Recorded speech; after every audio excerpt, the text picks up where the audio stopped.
చూస్ country delight, live better. ఇప్పుడే country delight app ని download చేసుకోండి.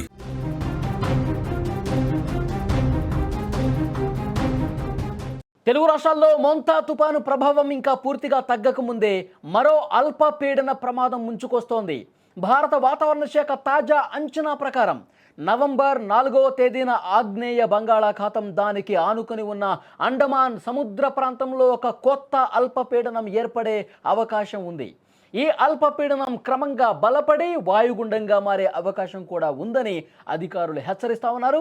ఈరోజు బంగాళాఖాతంలో బలమైనటువంటి ద్రోణి ఏర్పడి రేపటికి అల్పపీడనంగా మారొచ్చు. ఇది తూర్పు బంగాళాఖాతం, థాయిలాండ్ సమీపంలో ఏర్పడే అవకాశం ఉందని చెప్పి ఒక అంచనా వేసింది భారత వాతావరణ శాఖ. అంటే ఇప్పుడు తుఫాను ప్రభావం ఇంకా ఇప్పుడిప్పుడే తేరుకుంటున్నటువంటి పరిస్థితి ఉంది. మోంతా తుఫాను మిగిల్చినటువంటి ఈ విషాదం నుంచి, ఈ విపత్తు నుంచి ఇంకా ప్రజలు కోలుకోలేదు. మొత్తం అతి భీకరమైనటువంటి గాలులతో మోంతా తుపాను భారీ వర్షాలు తీసుకొచ్చి మొత్తం ఆంధ్రప్రదేశ్ తీర ప్రాంత జిల్లాలతో పాటు తెలంగాణలో ఖమ్మం, వరంగల్, మహబూబాద్, నల్గొండ ఈ ప్రాంతాలు మొత్తం కూడా బిగిన కురిసినటువంటి వర్షాలకు పూర్తిగా కుదిలేపారు. ఇల్లు కొట్టుకుపోయిన జనం 16 మందికి పైగా తెలంగాణలో చనిపోయిన పరిస్థితుంది. పంట పొలాలు మునిగిపోయినాయి, మనుషులు కొట్టుకుపోయారు. తర్వాత ఆ ధాన్యం కూడా తెరిచిపోయింది. మొత్తం కకావికలమైపోయినటువంటి పరిస్థితుంది. ఈ మోంతా తుపాను మిగిల్చినటువంటి విషాదం అది. ఇంకా ఇప్పుడిప్పుడే ప్రభుత్వాలు కూడా స్పందిస్తున్నాయి, క్షేత్రస్థాయి పర్యటనలు చేస్తూ ఉన్నారు, నష్టం అంచనా వేస్తూ ఉన్నారు. 2 తెలుగు రాష్ట్రాల ప్రభుత్వాలు కూడా ఆగమేఘాల మీద నష్టం అంచనా వేస్తూ మళ్ళీ కూడా ఎవరైతే పునరావాస కేంద్రాలకు తమ ఇళ్లను వదిలేసుకుంటూ వెళ్ళిపోయారో వాళ్ళు ఇప్పుడు ఇళ్ళకు వస్తున్నారు. అంతలోపే ఒక పిడుగులాంటి వార్త మళ్ళీ వస్తోంది. ఇంకొక అల్పపీడనం ఏర్పడే అవకాశం ఉంది, ఒక ద్రోణి ఏర్పడే అవకాశం ఉంది.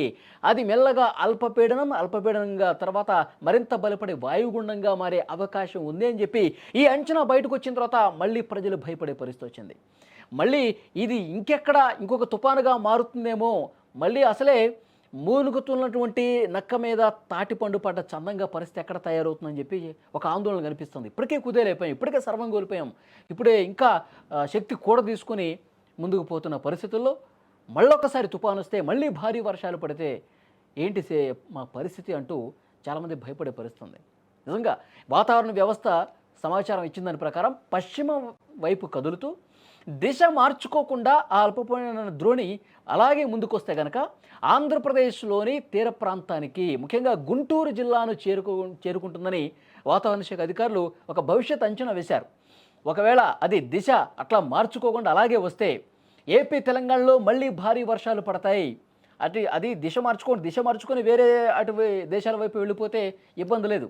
కానీ ఇటువైపే దూసుకుంటూ వస్తే, ఆంధ్రప్రదేశ్ ఈ తీర ప్రాంతం వైపు ఇట్లాగే దూసుకొని వస్తే మొన్నటి మిగిల్చినటువంటి విషాదం మళ్ళీ వచ్చే అవకాశం ఉందని చెప్పి అందరూ భయపడుతూ ఉన్నారు. ఉత్తరాంధ్ర జిల్లాలో, దక్షిణ కోస్తా, తెలంగాణ జిల్లాల్లో కూడా భారీ వర్షాలు కురిసే అవకాశం ఉంది ఇది ఇటువైపే వస్తే. మోంతా తుపానుతో అనేక ప్రాంతాలు జలమయమైపోయాయండి.